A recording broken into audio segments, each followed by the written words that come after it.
আজকে আমি ঢেঁড়স শাকের চচ্চড়ি দেখাচ্ছি। প্রথমে একটু সরষের তেল দিলাম, চচ্চড়িতে বেশি তেল লাগে না।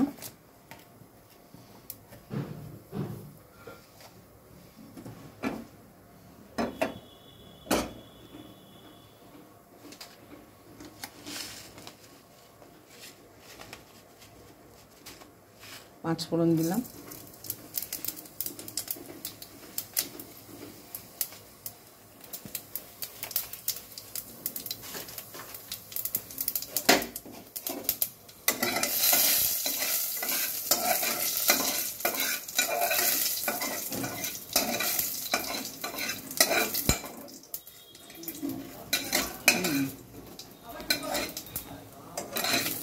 পাঁচ ফোড়নটা।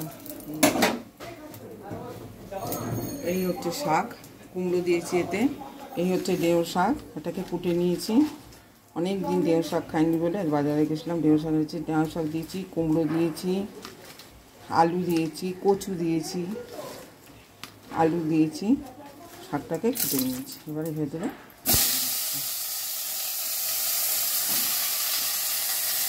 আমার এটা চাওড়া ডেকচির মতন বলে এতে রান্না করা খুব সুবিধা হয় বলে এটা করছি।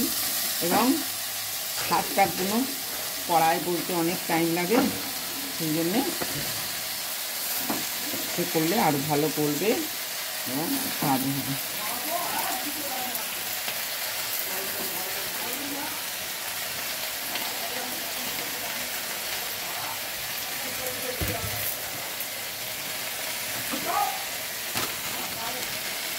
নুন দিলাম, নাড়া যাবে না, পরে এটাকে পাঁচখানে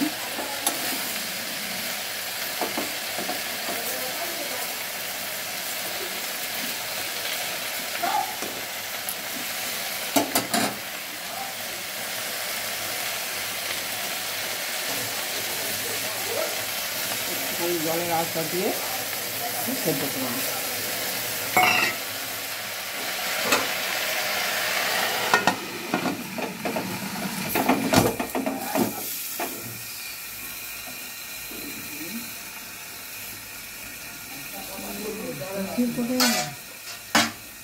ব্যাস এটা সেদ্ধ হয়ে যায়, বাকিটা দেখাম।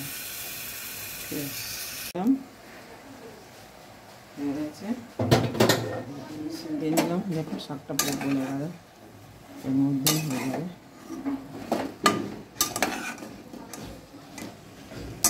হলুদ দেব,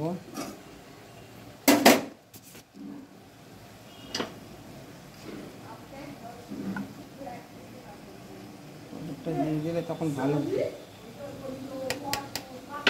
হলুদটা আগে দিয়ে দিলে ভালো।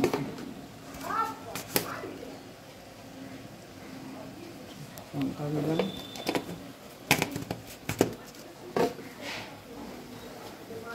গুড় দিলাম,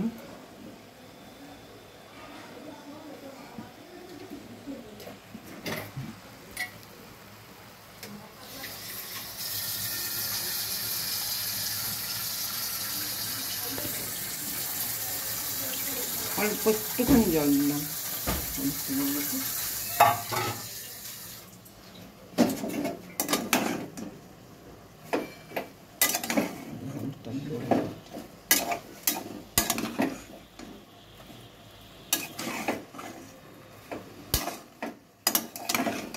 কড়াতে এত ভালো গলে না, হলুদটা আগে দিয়ে দিলে ভালো হয় প্রেসার কুকারে দেওয়ার সময়। আসলে শাকটা বেশি হয়ে গেছে তো জায়গা ছিল না বলে পরে দিলাম।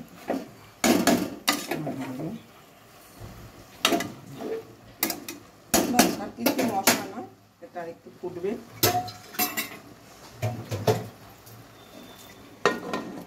আঁচটা কমিয়ে এমনি জাস্ট চাপা দিয়ে রেখে দিই, একটুখানি হবে, ফিরে আসছে। এটা হয়ে গেল, কি সুন্দর মাখো মাখো হয়, কম জল নেই। এরকম না করলে চচ্চড়ি ভালো লাগে, কড়াই করলে অনেকক্ষণ ধরে জল দিয়ে জল দিয়ে এরকম ডেচকির মতন প্রেসার কুকার হলে কড়ার মতন করতে খুব সুবিধা। আপনার গ্যাস খরচাও কম হবে, তেলও কম, জলও কম। হলো ঢেঁড়স শাকের চচ্চড়ি, খুব টেস্ট হয়, শুধু ভাতই দিয়ে যাবে। রান্না শেষ, এটাকে নামাচ্ছি।